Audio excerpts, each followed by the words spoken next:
okay to have extra support and don't do it alone. Give it a try. You got nothing to lose. It's free. I'm grateful that I took advantage because it's something that has put me in touch with my child, or closer to my child and her development.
Order.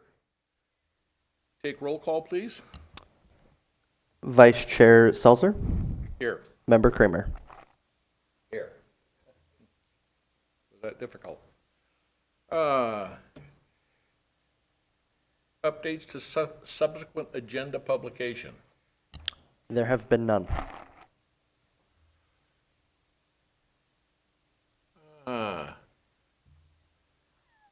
I don't see the thing that asks if you sent appropriate notice. Proper notice has been established.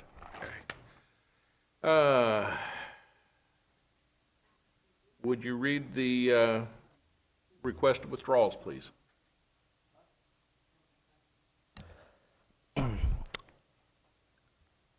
Protest application number 20-0009. Protest application number 22-0002. Protest application number 22-0003. Protest application number 22-0011. Protest application number 22-0012. Protest application number 22-0013. And protest application number 22-0014.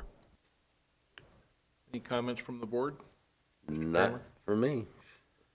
Anybody on the Zoom for public comments? No. Do I hear a motion? I move we accept the withdrawals. I'll second it.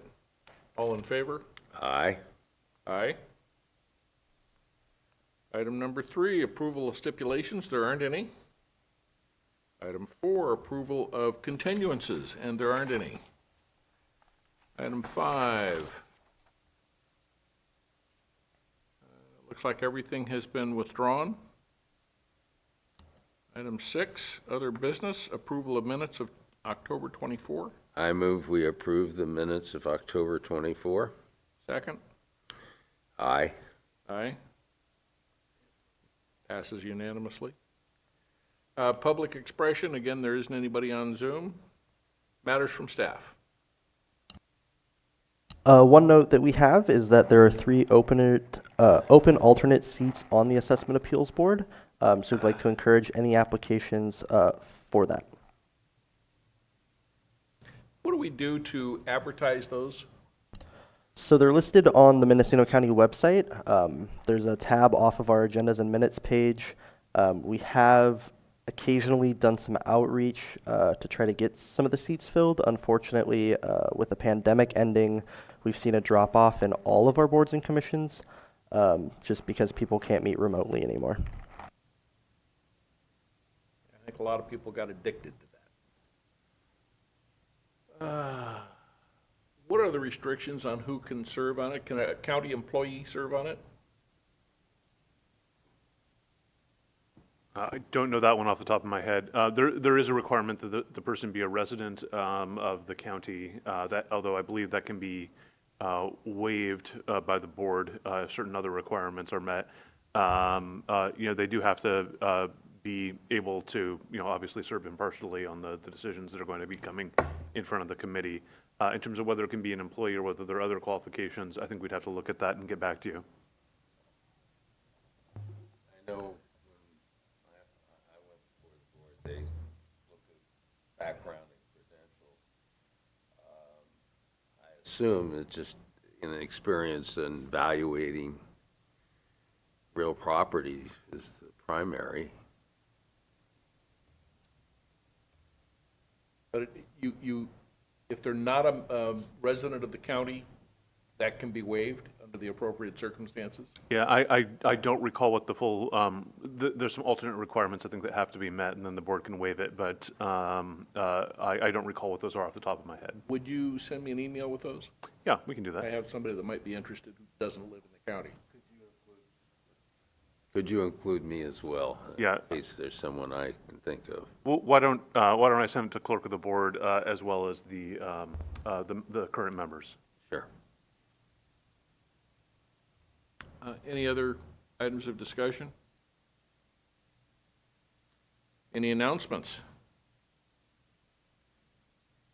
It could be a quick meeting. And our next meeting is July 17th of '23. That's correct. That is the annual organizational meeting, at which time we'll have a number of items for you to approve. So the master calendar for next year, the local property tax rules, etc. Okay. If there's nothing else, then the meeting is adjourned